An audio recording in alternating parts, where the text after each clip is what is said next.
Hey, it's Mimi. Welcome back to my channel. So one thing I realized was that when I was in the beginning, when I was interested in going into pharmacy school, I really didn't have that many resources to look into to help me figure out what I should do next. I did have people around who have done this specific program that I'm in before. And also I did look up on YouTube just to see how it is in the field of pharmacy school. There were a few, which I'm grateful for, but there were more questions that I had that I wish that people would answer, and that's why I'm here. So this channel is not just to inspire and to motivate, but also to give out resources such as pharmacy, because I am going through it firsthand. So keep watching.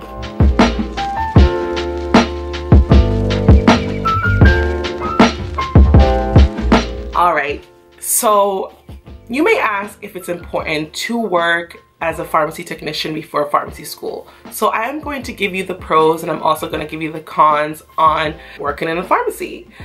So this is based on my personal experience. So it might be different for other people, but I'm just giving you what I have gone through. So I'm going to start out with the pros. So the first pro is that you get a front row seat on how it is to be a pharmacist, specifically in a retail pharmacy or a hospital pharmacy, because those are the two that you can typically work in before and during pharmacy school. So you get to see what a pharmacist does on their day-to-day job. You get to see how hard they work, you get to see the good, you get to see the bad. So it kind of gives you an idea if this is something you really want to do.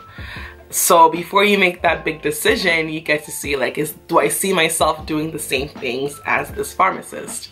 So that's always a good thing. So also another thing is you get to experience dealing with patients' insurance claims. This is something that they will teach you in school. You get to learn about different types of insurances, and also insurances specific to the state or country you live in. Insurances can be pretty tricky, but if you work in a pharmacy, you kind of get to experience what the claims are. You get to experience how to fix them and how they work. You get to learn the words that you'll learn in school, like prior authorizations, copay, co-insurance. Medication goes into the donut hole. You get to know what that means as well. So it kind of prepares you for that specific class in that school, so that you're not a stranger to what they're talking about in class, because it can be overwhelming sometimes, and you kind of aren't sure if this is something you can remember. But when you practice it every single day, it becomes pretty easy. So next to it, you get to learn pharmacy SIG codes and also pharmacy jargon.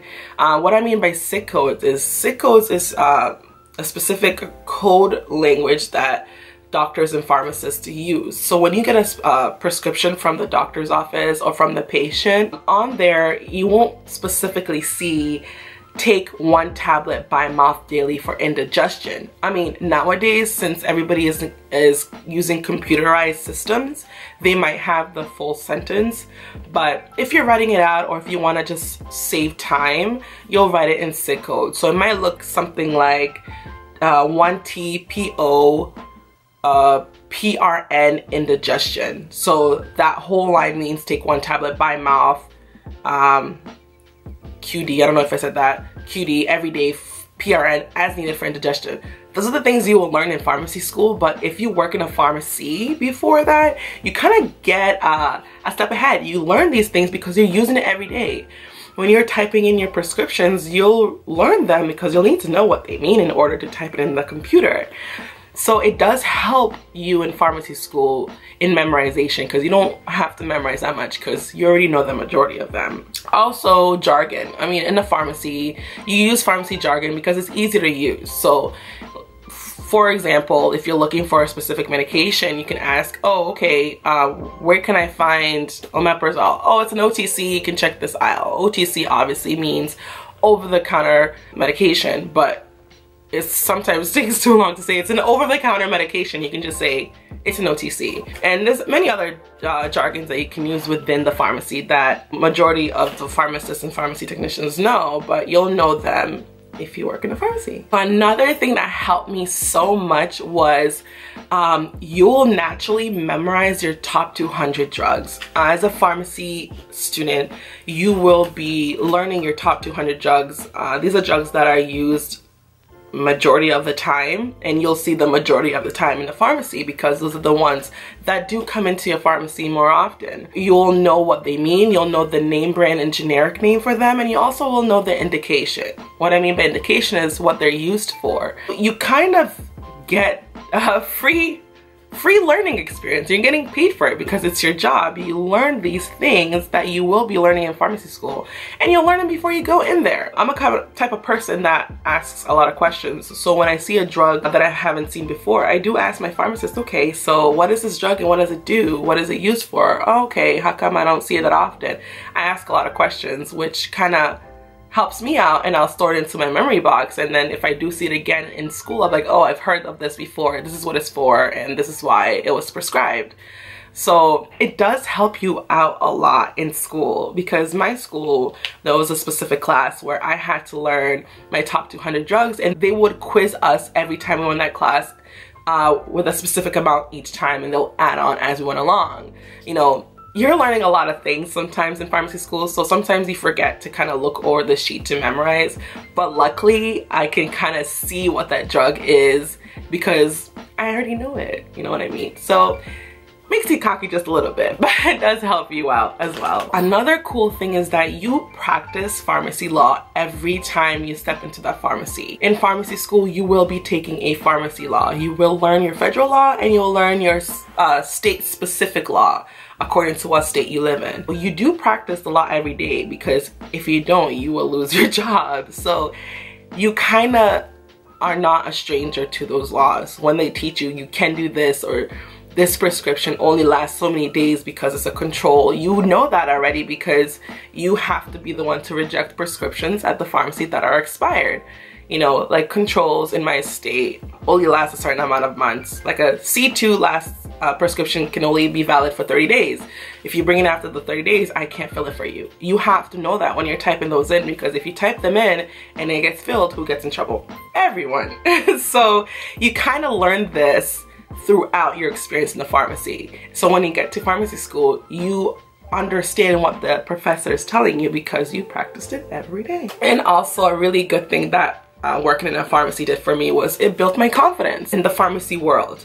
So I'm not, you know, scared of going into any new pharmacy or unaware of my surroundings, because as a pharmacy student you will be taking rotations. Rotations is when you go for a certain amount of weeks at either a retail pharmacy, hospital pharmacy, or institutional. You have to rotate to get experience within those areas of pharmacy. And working in a retail pharmacy kind of gave me that confidence to kind of know what to expect. Even though I haven't worked in an institutional pharmacy or a hospital pharmacy, I kind of have the idea of what pharmacy is. So I can kind of go in prepared with the knowledge that I've gained in school and also the knowledge that I have gained working in a pharmacy, so that I can be the best student I can be. So it really did help build my confidence. And regardless of what happened with my personal pharmacy experience, with me failing and coming back, I still have the confidence. You know, I still know that I'm going to be a really good pharmacist one day. I just gotta get through the school part.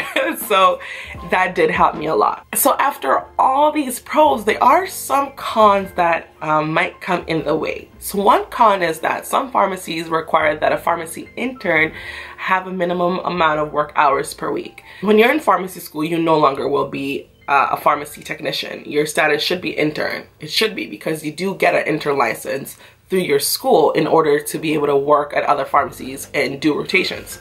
I don't know about all pharmacies, but I know my pharmacy, my status automatically changed to intern. And as an intern, I'm required to do a certain amount of hours a week. It's not a specific con. It's a pro because, of course, I'm making some money in school. School is very, very expensive. It does help, but at the same time, it can come in the way, because sometimes you want to study for exams, you want to work on projects, you're tired because of lack of sleep. Sometimes that does happen in pharmacy school.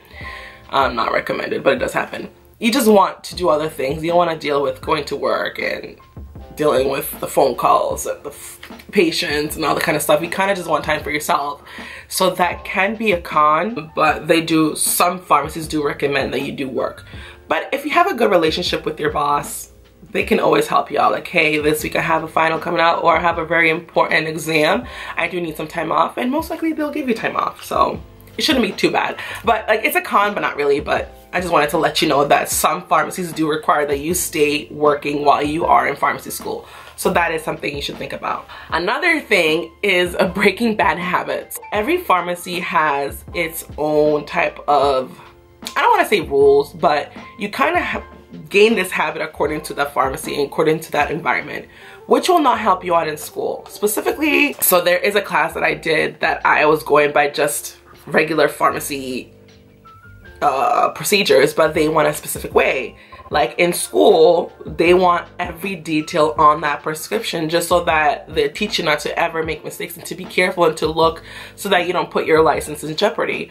But some pharmacies, you know, you don't have to be specific because you do this every day. You know what they're talking about. So it can backfire on you if you don't stay specific and if you don't go specific to their detail and what they're teaching you. It's kind of hard to break habits, especially if you worked in a pharmacy for a really long time. You kind of have to like put all the things you've learned in the pharmacy on the back burner and kind of relearn everything that they want you to know in that school in order for you to get an A. I've seen way too many students do things that pharmacies do that this teacher was like, no, this is not what I want it this way. So that can be a con because it's kind of hard to break. It's really hard to break. That can come in the way. Overall, I really didn't have that many negative things to say. I mean, it won't kill you to work in a pharmacy before going to pharmacy school. It does help. It gives you the experience and kind of gives you the idea of what some pharmacies and some pharmacists do, because pharmacy has a range of different things that they do. They're not just in the retail. They're not in your neighborhood pharmacy. They range from research and different types of things. If retail's not your thing, then you can obviously go into research and other things, but retail definitely is a place where you can learn and see if this is what you want and if you're cut up for it as well. So I hope this video helped, and if you have any other videos regarding to pharmacy or anything else that you would like me to share and do, please feel free. Subscribe, like this video, and comment below on any subject or topic you would like me to talk about. Thank you for watching. See ya! And if you liked this video, please like it and subscribe so that I know what you like and I can make more. See you next time.